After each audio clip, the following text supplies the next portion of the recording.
everyone, my name is Minnie Sethi. I hope you all are staying healthy. Today we will quickly revise the theories of economic development like Adam Smith, Ricardo, Karl Marx, Schumpeter, Rostow, balanced and unbalanced theory, especially for UGC NET in economics. First of all, we are going to talk about Adam Smith theory of economic development.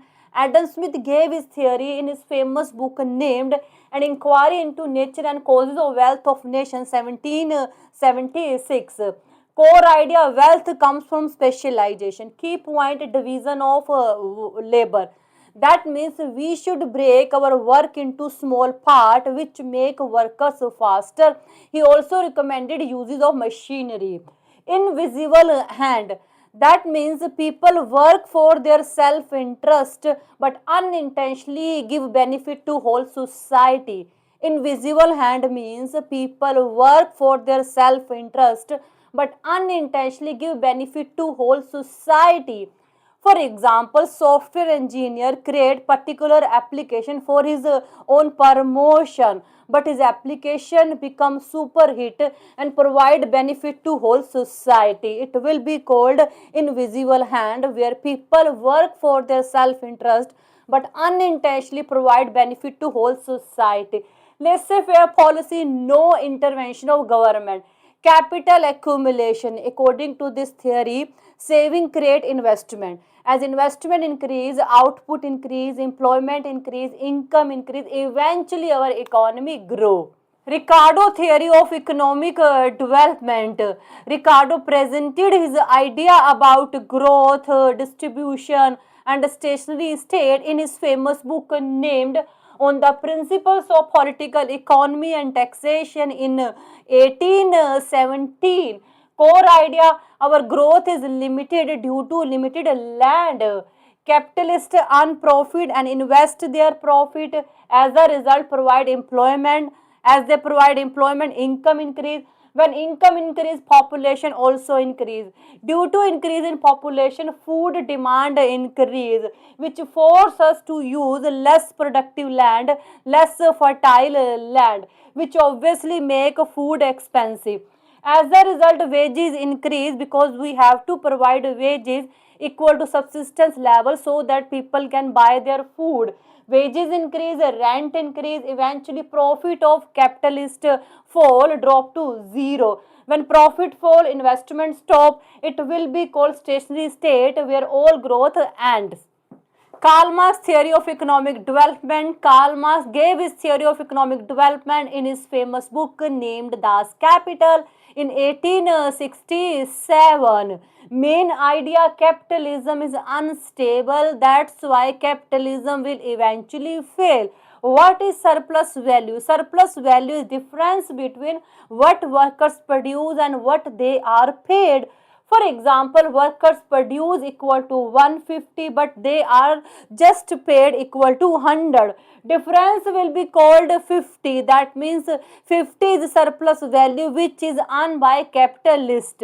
Exploitation. Capitalists want to pay as little as possible. That means they are doing exploitation of workers. Workers are not able to buy things.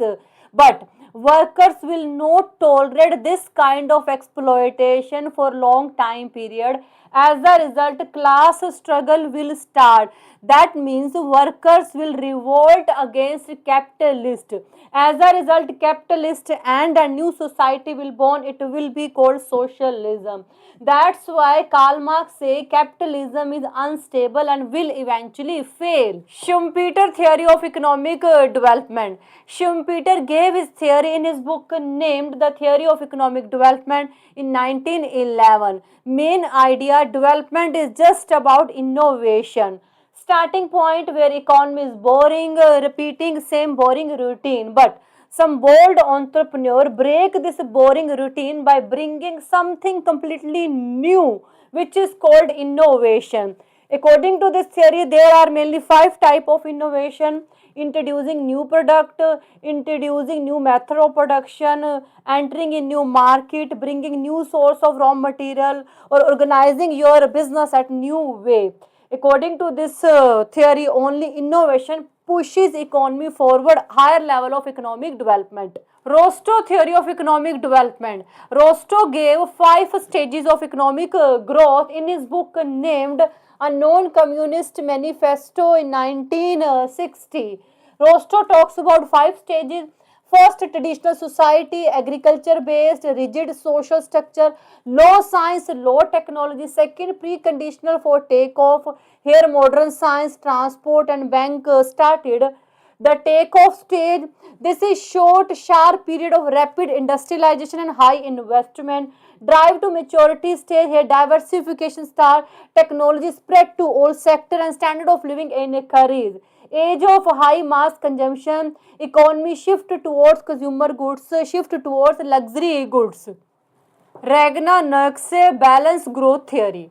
According to this theory, underdeveloped countries must make large and simultaneously investment across all sector of economy in order to break vicious cycle of poverty.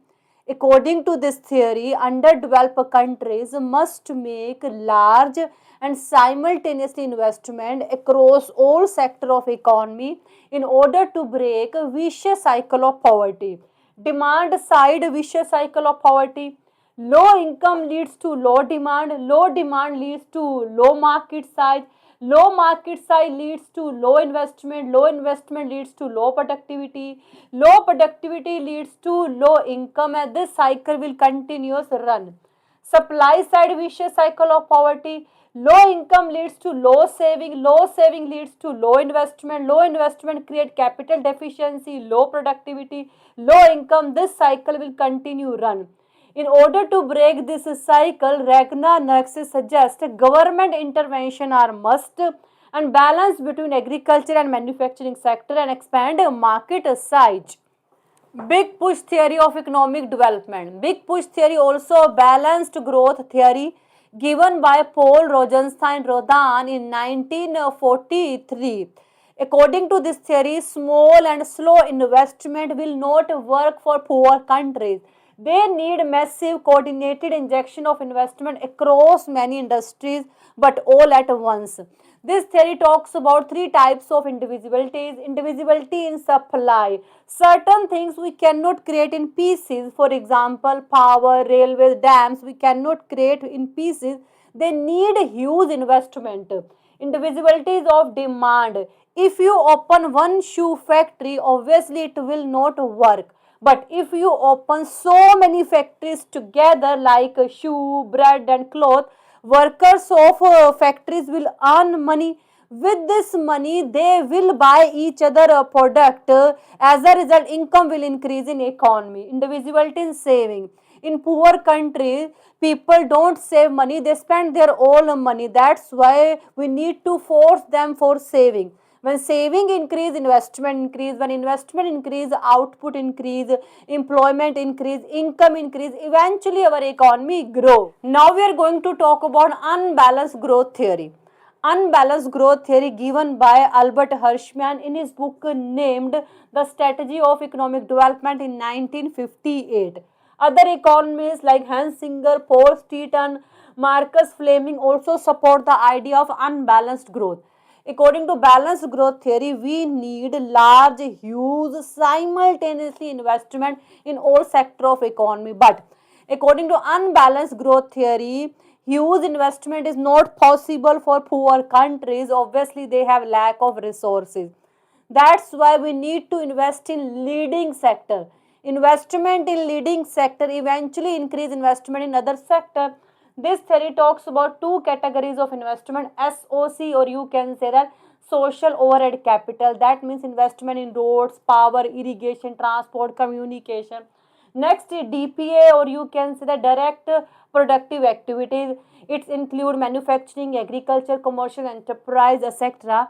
According to this theory, once government invests in SOC, eventually this investment lead to investment in DPA. This theory also talks about backward linkage and forward linkage.